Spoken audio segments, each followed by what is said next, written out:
Nottingham Forest in defending set pieces this season. It's, well, a tragic combination, let's just say that.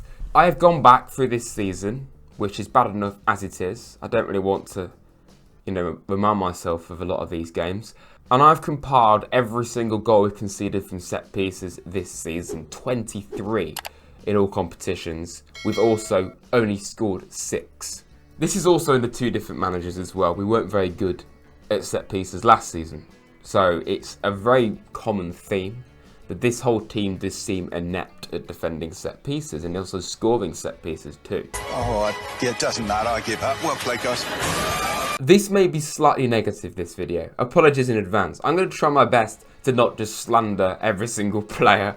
I will try and give them the benefit of the doubt if I can. But I think everyone should be able to understand that this is just a really big problem for us. Let's look at the positives first and see the goals we've actually scored from set plays this season. So, Man United away, ball into the box, great header from Willy Bolly. We won't talk about how that game ended. We definitely won't do that. It's only a penalty, but we'll just look at this because it's rare that we actually are given penalties or score set plays. So, Bournemouth at home, Chris Wood, really good header to be fair. And yeah, that was another one we've actually scored. Andrew Baladelli away at Blackpool on his debut. Yeah, no one was marking him, but so what. Bristol City in the Cup. Good ball in. And I want to say that Felipe scored that. It was actually Divock Origi. And one more, the Wolves game. You take Gibbs White off taking set pieces, put him in a position where he could score them, and we score a set piece. Is that Danilo or Gio Reyna that took that? I think it's Reyna. Ball in, and Borgen gets on the end of it. And he makes what he thinks of Wolves fans very well known.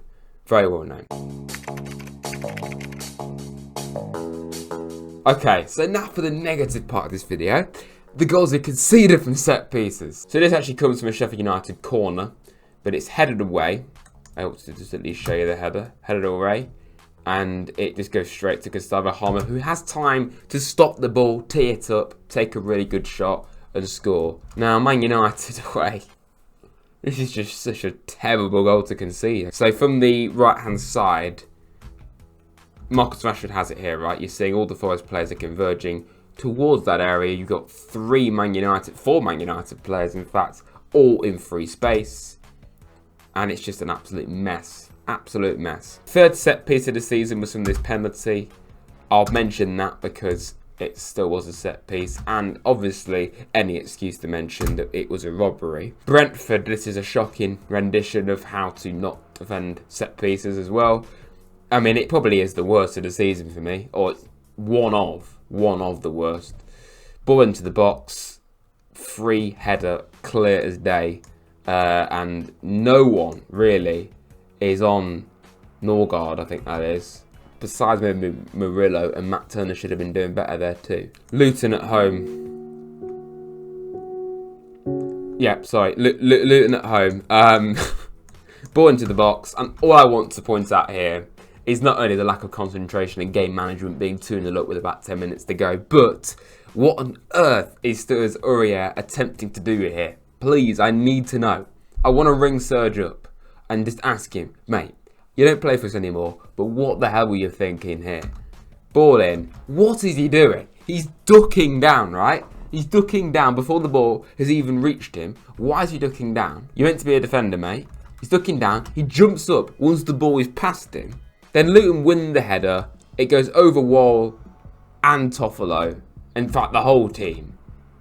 It's just a shambles. West Ham, another one here. This is directly from after we'd actually took the lead in this game briefly. How's Jared Bowen out jumping everyone? He's probably the shortest player in that box. We considered 2 corners in this West Ham game. Just a shambles. Honestly, I'm struggling to actually really break this one down. I think the biggest problem is the fact that pretty much every single Forest player is just in the same area.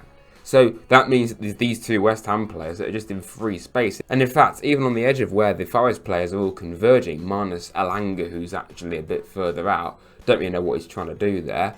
You've got 2 West Ham players that are just in quite a bit of free space to get a header away. And that's exactly what happens.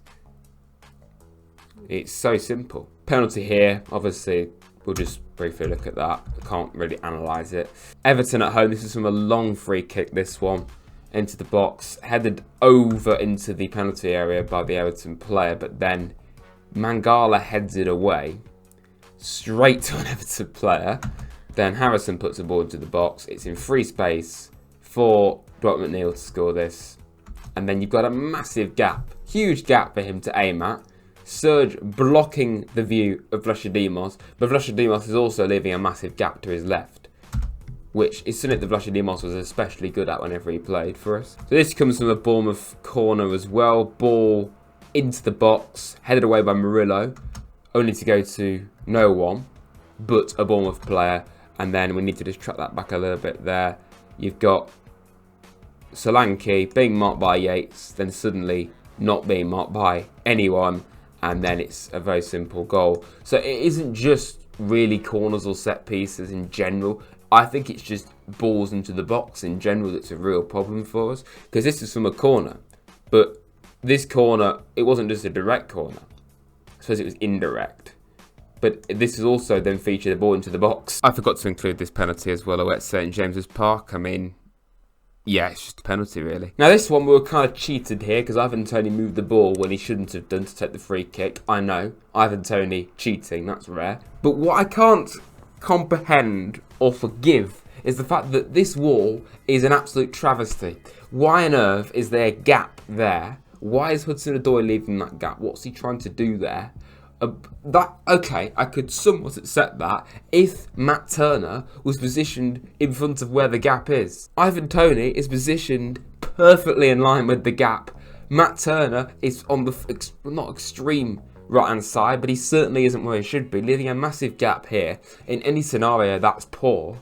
But then he's right where the free kick taker is going to take it. It's so obvious, and you're leaving a massive gap in the wall. Not gonna lie, lads, if you build a wall with a gap in it, someone's gonna get through. Any wall, right?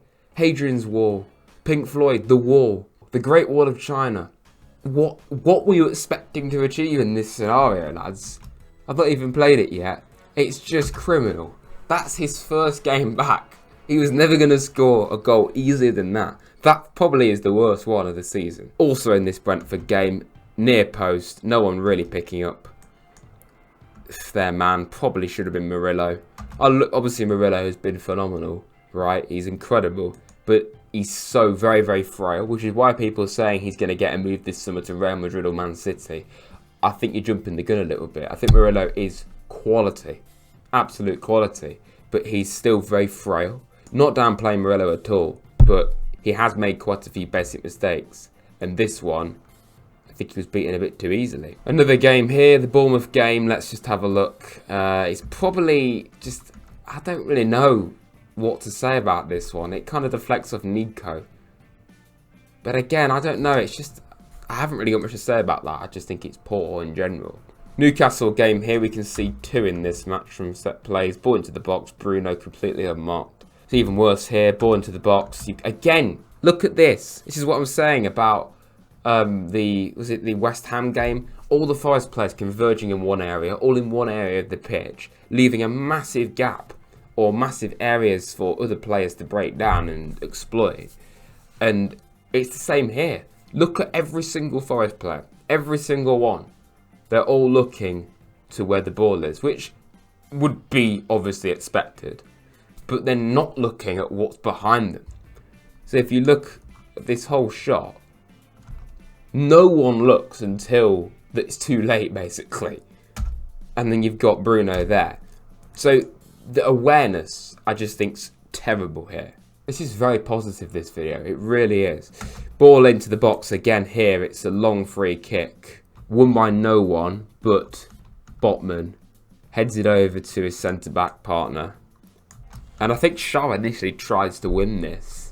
He doesn't, but then no one picks him up until he scores. 22 of the 23 goals from set pieces conceded were actually in the Premier League. We also have this one in the FA Cup. But again, no one's really picking up Casemiro, or he gets away from his man far too easily. Brighton, this is kind of like a corner free kick in terms of the positioning, but again, near post. What on earth is going on? Another one at the near post.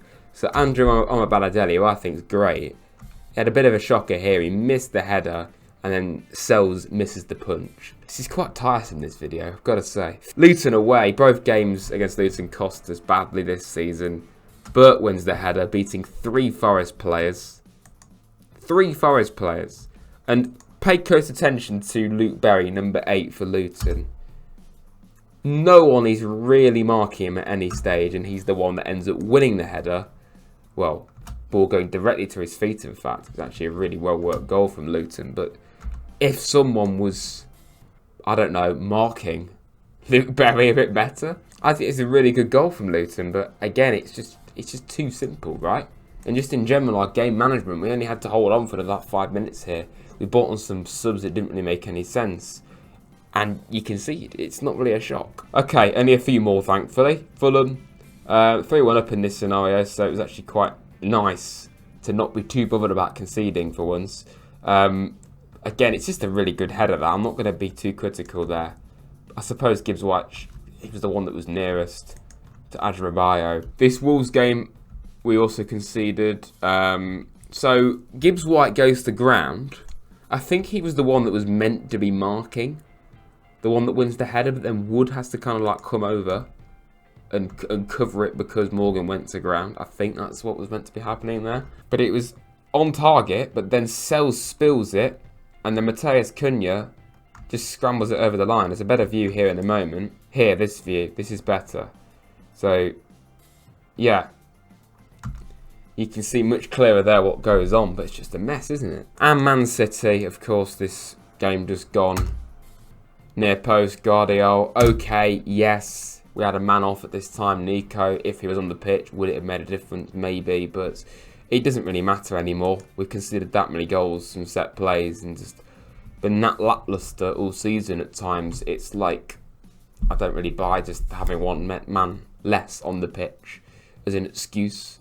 As much as Murillo, who has been outstanding, and I did a video quite a while ago pinpointing why Murillo is so good. So I'm not a Murillo hater at all. He's, besides I think Bolly in terms of consistency, our best centre-back. But this video just kind of exposed his weaknesses.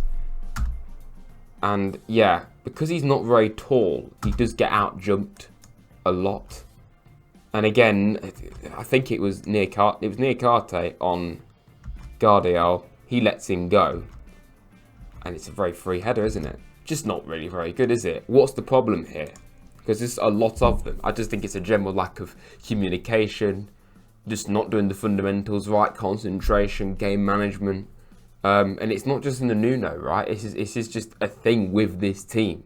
It was just as bad under Steve Cooper, even last season. So it's like, since we've been in the Premier League, we've just conceded so many goals from set plays. And particularly this season, it's 23, only scored 6 of them.